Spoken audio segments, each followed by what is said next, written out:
All Century 21 real estate offices are independently owned and operated.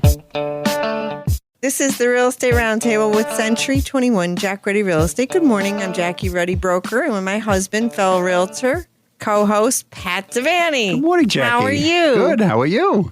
Very good, thank you. We have with us for the second week in a row, Larry Suppan, owner of Automated Lifestyles. Hello. Hi, Jackie. Hi, Pat. Great to be back again this week. Thank you. Thank you for coming back. We appreciate your time. We're here every Saturday at 11 a.m., Sunday at 11:30 a.m., where we discuss all topics as they relate to real estate. We have a full-time real estate office with many relentless realtors who've been guiding, assisting, and advising clients in real estate matters for 50-plus years. During the week, feel free to email us with any questions you have at questions@jruddy.com.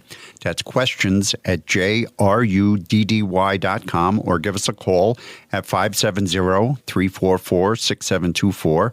And when you go to jruddy.com, right across the top at the webcam bar up there, just give it a click and get a view of what's going on at Dunmore Corners. We get thousands of hits a month on that camera from all over the world because I can look at the map. It's pretty cool. Visit us on social media. We're pretty much everywhere. View our listings, search the MLS listings, and listen to archive radio shows by going to mobile-friendly jruddy.com, jruddy.com. And on that radio tab, all our popular podcast apps where we have our show featured on are listed. Okay, Larry Suppan, owner of Automated Lifestyles. If you can please give us a little bit background on you and your company, please. Yes, thank you, Jackie. We started Automated Lifestyles in 2000, and we've been serving customers since then. We have a very loyal customer base. And, again, our goal is to simplify people's lives and add value to their homes with using technology to make that happen. And quick rundown of all the things that you provide, please. Yes, pretty extensive list.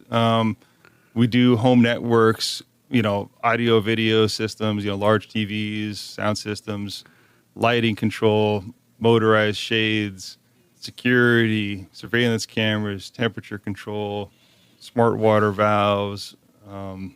She's on and on. And this is really just on our residential side of things. We also have a commercial side of our business. For business owners. For business owners as well. And we do phone systems and, if it's a bar or restaurant, dental office, et cetera, background music, same thing, security, cameras. A lot of the products cross over. Wonderful. Now, and you go where? So you're based in Mount Cobb, and you go Lackawanna County, obviously, Luzerne County, yes. Pike Wayne, Monroe, Wyoming. Absolutely. And you even go out to parts of New Jersey and New York. That is correct. All right, great. Now, last week we talked about all the things that you do to enhance our life at home and the nifty products that you can install. We talked about streaming or live TV, and that was a question that was answered by, it depends, right? And the home network, that's the foundation of all of this fancy technology. It's really important to have the infrastructure there. And that's the foundation, and it needs to be strong, right? Mm-hmm. Okay. Yes. This week, you add a lot of value to people's lives. It certainly helps in energy saving, and also, I think a lot of what you do helps improve the value of the property. Absolutely. Yes. And that's something that consumers these days want, is smart home technology. I agree with that. I think, especially the younger generation that we run into, they are almost expecting this. They're so used to having this, the devices and a lot of things connected. So if you can find that home that has this technology, I've experienced it myself, even when I've sold a home in the past, and I've had people come through and had background music playing, and could show them this. I would hear them say, "Wow, we haven't seen a lot of homes like this," and I had no problem selling a home very quickly. And this was before, this was like 10 plus years ago. So now, when we talk about that and what the buyer's expectations are, as you as an installer of these items, is it easier for you to do this on a new build? I mean, obviously, I would think that would be yes, but you can retrofit homes, right? Absolutely. Is there any home that you walk into that you can't do? No, we've done really in any construction, say existing homes, no problem. New construction. I mean, the new construction just has its advantages of, let's say we were talking about the home network, where if you want to pre-wire antenna, remote locations, you could definitely do that easier. And we just had a job last week where a customer said, I really want a strong network, and we had to run cabling outside the house, tuck it in, in the corner siding, get back up to the attic to get in the right location. So that's where the cost savings could come on, if you can, if you are building a new home, to plan for that up front and to get the cabling in place. But again, if you don't have that, don't worry about it. There's still a solution for you. Okay, good. So you can do it all. Now, what do you media rooms? Movie theater type rooms. Home movie theaters with the big chairs. Is this still a thing? I would say no. I think very few people do dedicated theater rooms anymore.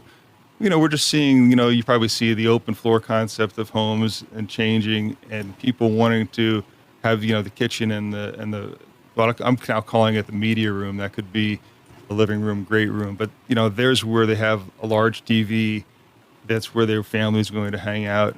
And that's where we kind of really see them investing in, I'll say, a home theater experience, but not in a home theater. And what I mean by that is, the TVs today are big and they're beautiful, but they're also very thin. And a thin TV doesn't bode well for great sounding speakers. So, as the TVs have gotten thinner, the sound quality has diminished and the picture quality has really improved, of course. But that's where, if you can supplement that with, sound bars and speakers in the ceiling or things like that, now you've already got the great video, and now you've added the audio to it. And, that's what we would call today's media room. Now, you're talking about the new TVs. What was the biggest TV? Didn't you say you put an 8-foot TV in somebody's house, you were telling me? Yes, we have several projects with 98-inch televisions. 98-inch TVs. That's huge. But I was noticing we got a new TV. And now I wear hearing aids. My hearing is bad.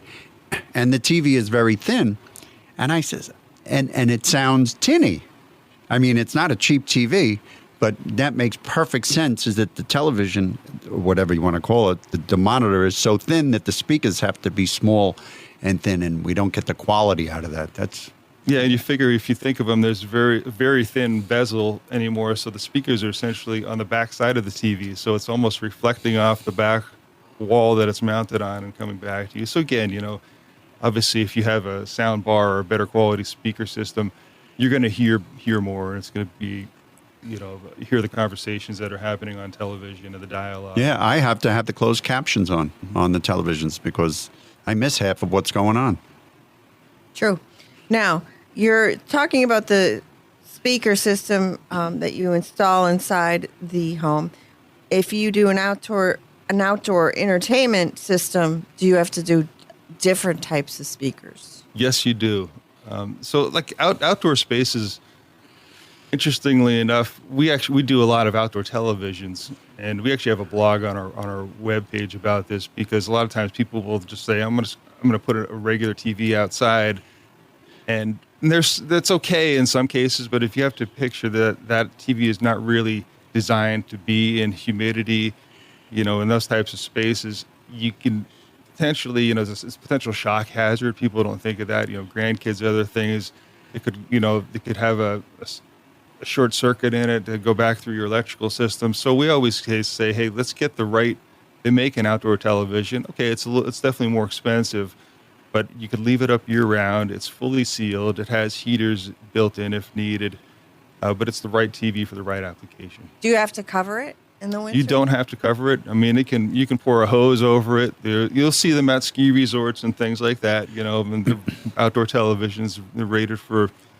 But if you're going to do a space and, say a covered patio or something like that, they have ones that are less expensive for a covered patio, But if you want one that needs full sun, they're also brighter because your indoor TV doesn't have the brightness that's typically needed to overcome the ambient light outside. Makes sense. All right. So, what are you doing with outdoor entertainment areas? Yes. So, I mean, again, a big thing, even though we live in the Northeast, people really value being outside, believe it or not. Like actually the company that we buy, it was called Sunbright TVs. You would think if you polled the whole country, right, where do they sell most of their TVs? You would say California or Florida would be your typical thing. Believe it or not, they sell the majority of their TVs in the Northeast because people want to extend that time, into October and, get outside and put some heaters on the patio. But since they don't have that year round, it's kind of ironic, but they actually realize that people really do invest in these spaces, the extensions of their home. And so, with the TV, we're kind of talking about, you would want to get some outdoor rated speakers. So if it's a screen porch or a covered porch, they could go in the ceiling. Those types of speakers would just, typically have a stainless steel grill so they don't rust. The rubber inside is a different rubber so it doesn't crack. So it's an outdoor rated speaker made for that space. If you have a fire pit, we'll see rock speakers by the fire pit. If people have a pool, we actually would do a lot of speakers by a pool. Sometimes people don't think of that. They'll say, just help me put 2 speakers on the house. But if you're blasting that sound so you can hear it at the pool, I can hear it next door in my kitchen, your no problem. may not want to listen to your music. No, I don't. You got that right. Go ahead. I'm sorry. So you're right. So that's kind of all comes with, the plan. I'll say, having a plan. And then even if we always tell customers, get some of the stuff is you might want to even do in phases, get the wiring in place. All right, get the pool down the road, and when the pool's in, then we could do the outdoor speaker system. Don't forget about the outdoor Wi-Fi, right? Because you're going to need that as well. But all this comes together as part of the overall plan. We need outdoor Wi-Fi. I was on my patio. I had to keep going in. I can put, because we have the house. I did the house about 12 years ago. We have the Cat 5 everywhere, so I could just put a signal booster in the kitchen and it would catch out there. But do I have to tell you about this? Because now I'm going to have to go home and do this. Your to-do list just went up. Maybe I'll call you. Yeah. So, okay. I just thought of that when you were talking, Larry. Thank you for reminding me because I'm adding it to the list. Larry, thanks a lot. Okay. All right. So people are really investing in their outdoor Yes.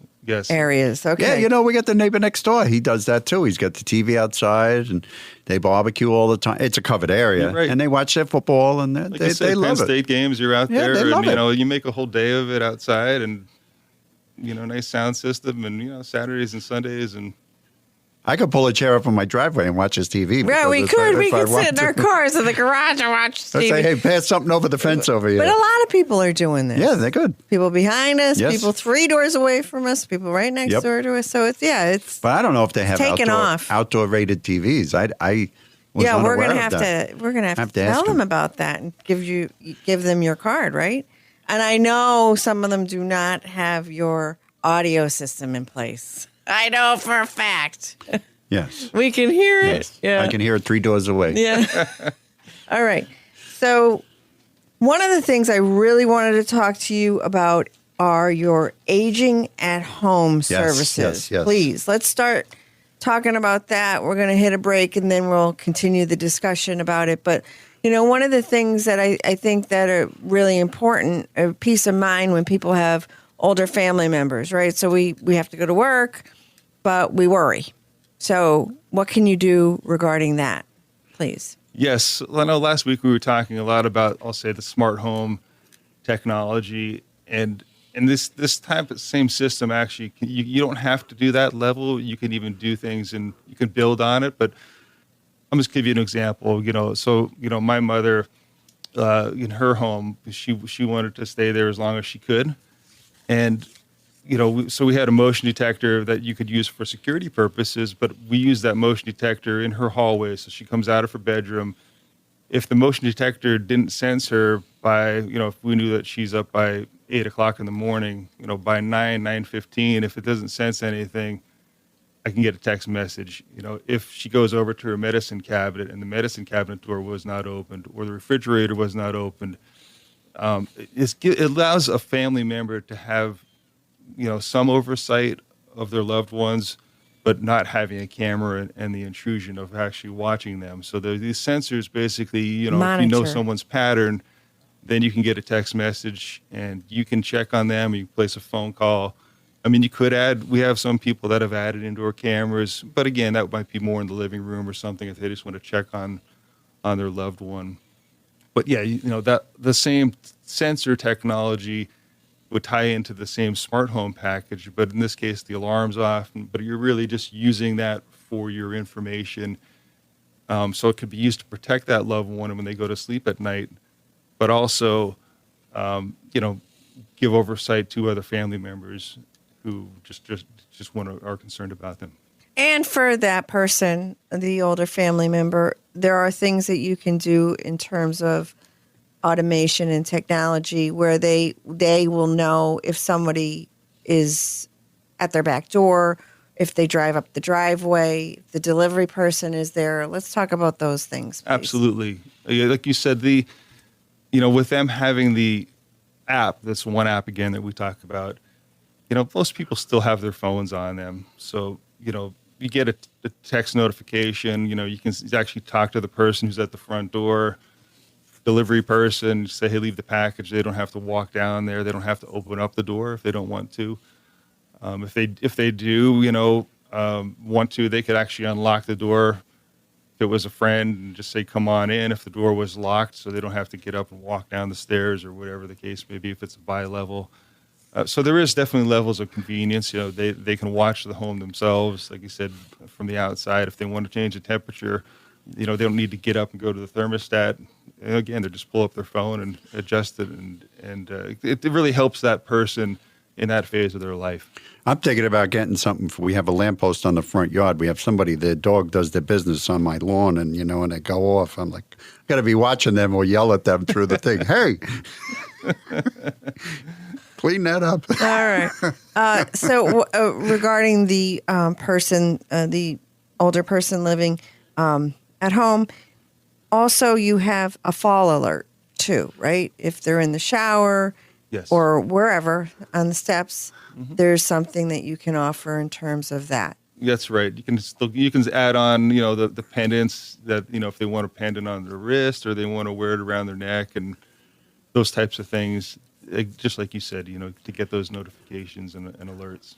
Okay. Larry Suppan, owner of Automated Lifestyles. How does someone get in touch with you, please? Our website is automated-lifestyles.com. 1-800-570-7789 is our phone number, and we'd just love to speak with you. You can check out everything that we have on our webpage, or if you just want to talk to someone, we'll definitely guide you through this whole process and answer any questions you have. Excellent. Thank you, Larry. Pat? Yes, we have a building lot. It's 2/3 of an acre.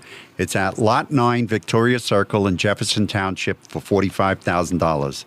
This lot is level, and it has 125 feet of road frontage, and it is 210 feet deep, and it's in the Lake Loretta development. It has low taxes and no HOA fees, and it's in the North Pocono School District. There's no need for septic or wells since public water and sewer are available at the curb. So if you're looking for a building lot, take a look at Lot 9 Victoria Circle in Jefferson Township for $45,000, and that's listed by James Caceres of our office. Thank you, Pat. And so according to Adam Data Solutions, home flips reached a 15-year high in 2021, but the gross profit margin fell to the lowest number in more than a decade.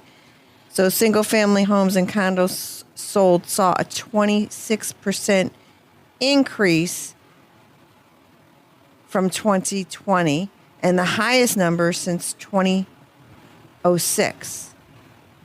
Flips represented 5.5% of all homes sold. Flippers were not as successful financially on the flip as they have been in past years.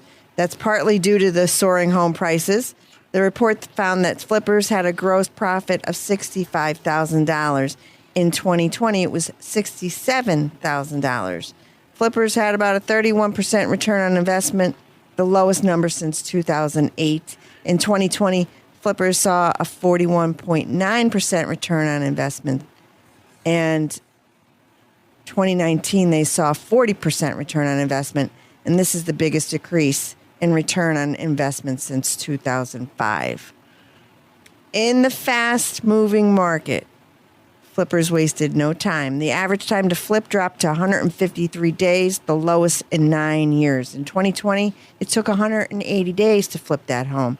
In 2019, it was 178 days.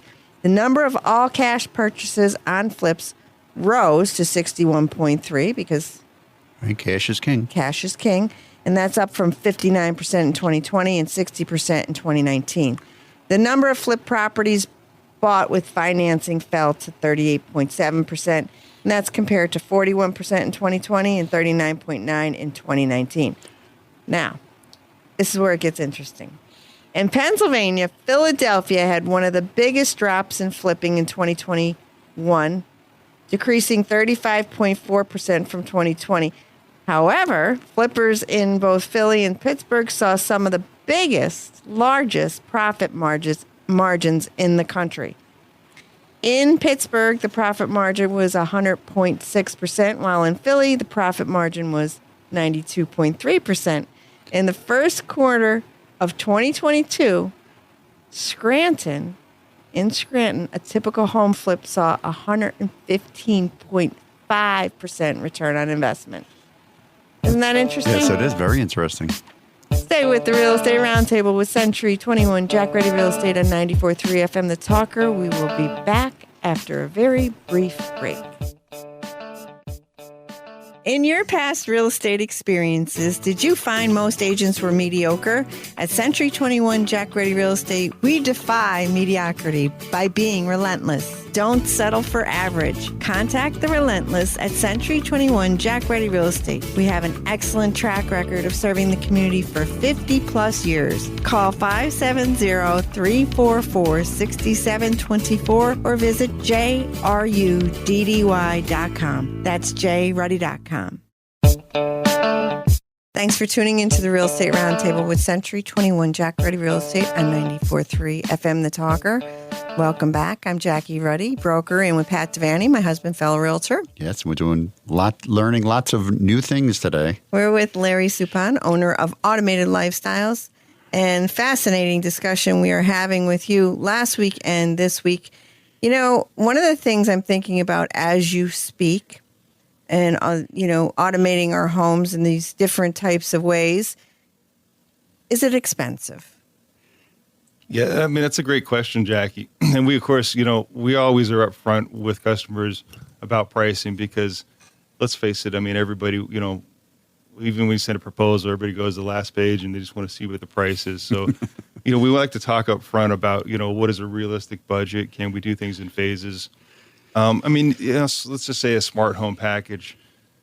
It's a little tough to give one package because, one home may have 3 thermostats, one may have 1 thermostat, and one may, for instance, or one may have 2 doorbell cameras and one only has 1 front door. So there's just so many variations. But, we can do systems that do a lot of things we talked about with, temperature and security and the water valve and smart locks and control garage doors. But yes, the answer is, it could be $7,500 for a package like that, for instance, but there's also a lot of return value, what you're getting for that. You talk about convenience and security, peace of mind and yes, those types of things. When your kid gets home off the bus and you get that text message with a photo of them that they disarmed the security panel, there's a value to that, that comes with that. So let's talk about a scenario you just had where, price, it was well worth it and beyond for that customer. Let's talk about that situation. What happened? Yeah, we've heard us talk about the network as an important infrastructure to the home.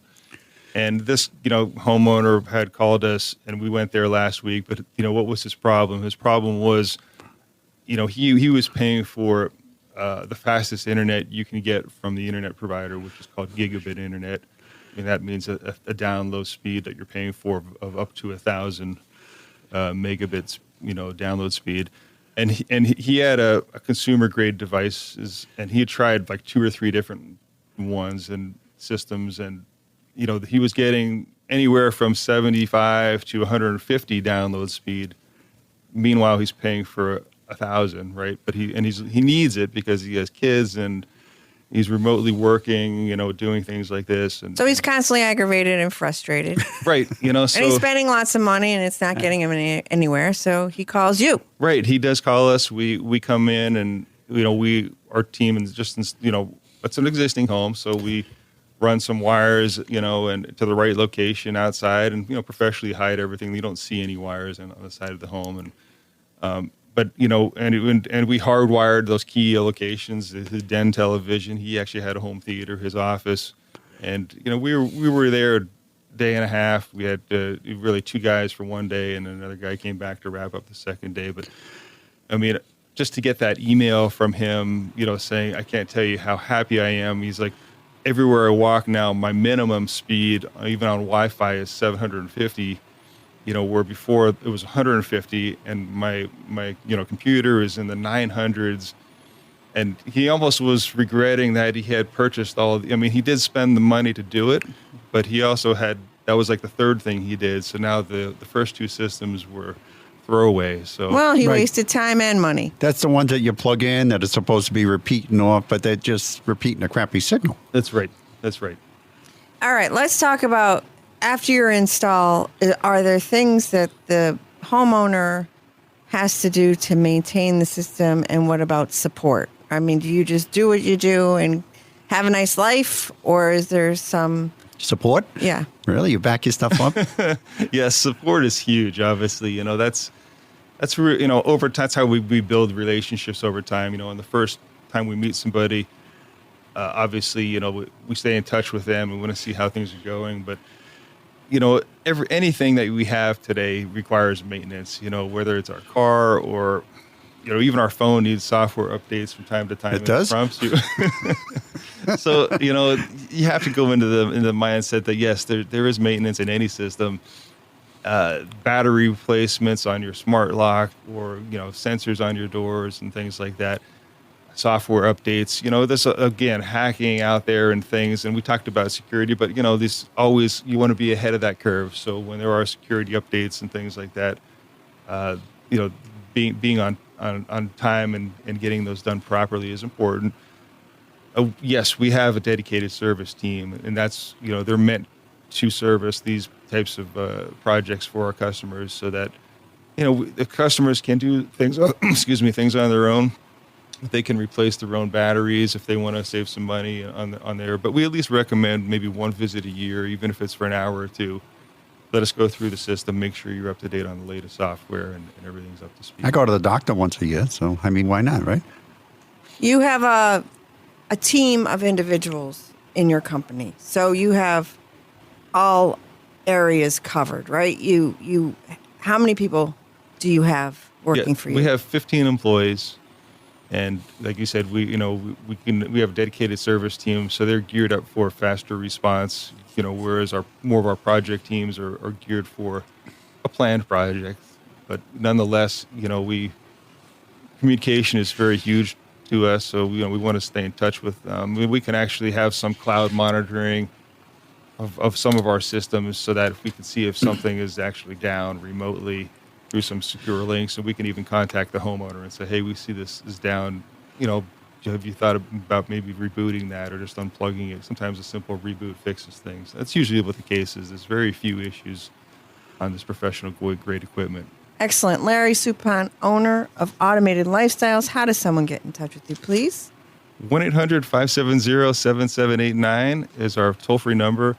Go to our website is automated-lifestyles.com. Remember to tune in next Saturday at 11 a.m. and Sunday at 11:30 a.m. to listen to more of the Real Estate Roundtable with Century 21 Jack Ruddy Real Estate on 94.3 FM The Talker.